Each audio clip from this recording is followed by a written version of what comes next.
Takže ahoj, já jsem teďko nová, jako ne, nechci říct youtuberka, ale budu natáčet na prostě jako videa a tak.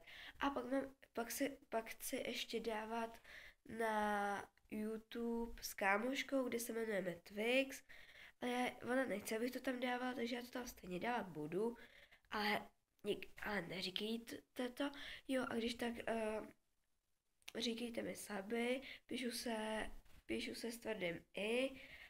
No, doufám, že se vám to bude líbit. No, takhle, takže asi tak. Už jsem to poslala jedno video, nebo plné hvězd, no, takový věci.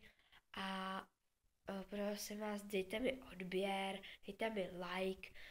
A takže já budu natáčet nový videa s kámoškou, s kámoškou, tak se tam jmenujeme Twix, ne, my nechceme mít jako TV Twix, my chceme mít jenom Twix, prostě aby jsme to nebyli stejný a prostě my jsme takový šílený, ujetý, ale to vůbec nevadí, doufám, že vám to nevadí.